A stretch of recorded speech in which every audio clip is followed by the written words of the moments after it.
Αγαπητοί φίλοι, και χθες είχαμε μια συνεδρίαση του Δημοτικού Συμβουλίου. Μια συνεδρίαση όπως τόσες άλλες, με 50 τόσα θέματα και με κάποια πολύ λίγα θέματα εκτός της ημερήσιας διατάξεως. Βέβαια, είναι γεγονός ότι η συνεδρίαση κύλησε ομαλά.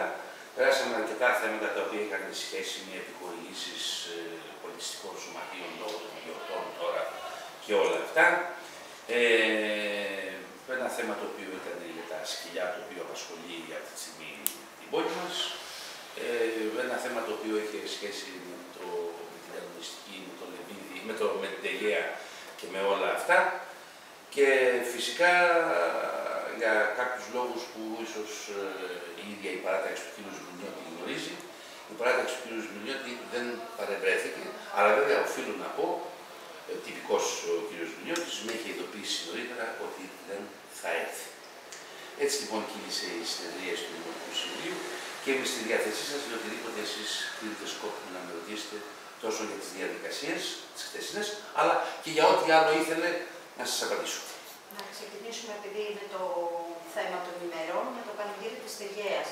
Φέτος έχουν υπάρξει, λόγω κάποιων αλλαγών που έγιναν από τη Δημοτική Αρχή, αντιδράσεις από την περιοχή της Τεγέας. Να μας πείτε πώς σχολιάζετε τις αντιδράσεις και βέβαια τι αποφάσεις λάβατε χθες.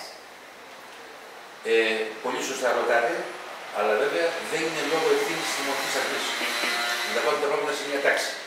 Το πανηγύρι, όπως ξέρετε, το διαφεντεύει, επαναλαμβάνω, ο Τεγεατρικός Σύνδεσμος. Και ο Τεγεατρικός Σύνδεσμος δεν θέλει να καταλάβει ότι δεν είμαστε στο 1894, δεν είμαστε στο 1920, δεν είμαστε στο 1950, δεν είμαστε ούτε καν στο 2000. Είμαστε στο 2015 και η Ελλάδα πλέον έχει νόμους, όπως είχε πάντα. Και τους νόμους πρέπει να τους εφαρμόζουν. Δεν θέλει να καταλάβει ο Τεγεατρικός Σύνδεσμος ότι οι νόμοι λένε. Ο νόμος λέει. Τα πανηγύρια, όπου γίνονται πανηγύρια, γίνονται ευθύνη των δημοτικών αρχών, ευθύνη των δήμων. Το πανηγύρι λοιπόν της Τεγέας έπρεπε να γίνεται ευθύνη του Δήμου.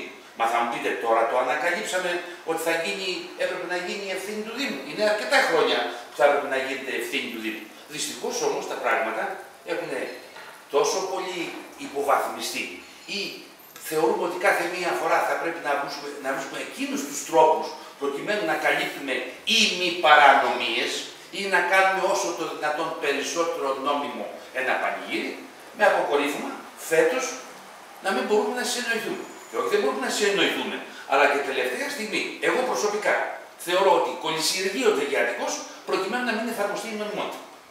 Έτσι λοιπόν έχουμε φτάσει στη σημερινή μέρα και ακόμα κάποια πράγματα δεν έχουν ξεκαθαρίσει. Τρέχει η Δημοτική Αρχή αστημένοντας προκειμένου να μαζέψει ό,τι μπορεί να μαζέψει για να γίνει το πανηγύρι. Ειλικρινά, εάν δεν τρέχαμε όσο θα έπρεπε να τρέξουμε και αν δεν είχαμε και την βοήθεια των υπηρεσιών της περιφέρειας, ενδεχομένως να κινδυνεύσουμε και το πανηγύρι να μην γίνει. Είναι τραγική η κατάσταση την οποία βιώνουμε. Και όλα αυτά εξαιτίας του ότι ο Τεγεατρικός έχει μείνει στο 1890. Δεν είμαστε στο 1890. Είμαστε στο 2015. Εν πάση περιπτώσει, δεν θέλω να δημιουργείται πανικός, ούτε να παραπληροφορούμε τον κόσμο. Η Δημοτική Αρχή και ιδιαίτερα δηλαδή ο Δήμαρχος στην προηγουμένη περίπτωση, ο οποίος το έχει αναλάβει πατριωτικά το θέμα, έχει κάνει όλες εκείνες τις ενέργειες προκειμένου το πανηγύρι να γίνει. Αλλά είμαι βέβαιος, και το κλείνω αυτό το θέμα κυρία Τράκα, εκτός αν θέλετε να το ψηφιάσει άλλο, ότι του χρόνου δεν είναι δυνατόν με την ίδια νοοτροπία, με την ίδια φιλοσοφία να θέλουμε να εφαρμόζουμε τους νόμους. Του χρόνου πιστεύω ακραδάντως ότι θα εφαρμοστούν οι νόμοι και το πανηγύρι θα γίνει αποκλειστικά και μόνο από το Δήμο της Τεγέας. Κύριε Κακλαμάνο, δύο διευκρινήσεις θέλω. Το ένα, επειδή είπατε ακριβώς για το θέμα του χρόνου, βλέπουμε ότι τελικά σχεδόν όλες οι δημοτικές αρχές, επειδή έχετε διατελέσει και σε προηγούμενες δημοτικές αρχές, δημοτικός σύμβουλος και από άλλες θέσεις, καθυστερεί να ξεκινήσει η όλη διαδικασία. Γιατί δεν ξεκινάει με το που τελειώνει το προηγούμενο πανηγύρι η όλη διαδικασία και ένα σχόλιο, διαβάζουμε τίτλους σε ιντερνετικές σελίδες για τα πρόστιμα που θα πέσουν στο πανηγύρι. Αν είναι κάποιοι παράνομοι. Εάν δεν βρεθεί νομιμοποίηση του πανηγυριού, θα πέσουν πρόστιμα. Εάν δεν βρεθεί. Αλλά σας πληροφορώ ότι εδώ και 4-5 μήνες, ιδιαίτερα ο καθήλυνα αρμόδιος και καθότι και από την περιοχή προερχόμενος, ο κ. Γόρνος, είχε την εντολή από τον Δήμαρχο να ξεκινήσουμε τις διαδικασίες εκείνες, προκειμένου να δούμε πώς θα κάνουμε ένα νόμιμο πανηγύρι. Σας πληροφορώ λοιπόν ότι ο Τεγιατικός το πήγαινε τον κύριο Γόρνο από Κούτσουρο Λιθάρι. Ναι, σήμερα συνεδριάζουν, ναι, δεν συνεδριάζουν, ναι, μία συνεδριάζανε, μία χανόντουσαν, μία δεν βρισκόντουσαν, για να φέρει ο Τεγιατικός στην προκειμένη περίπτωση τα πράγματα τετελεσμένου γεγονότος για να επιβάλλει τους δικούς του κανόνες και τους δικούς του ρυθμούς και το δικό του τρόπο λειτουργίας του πανηγυριού. Αυτή είναι η αλήθεια.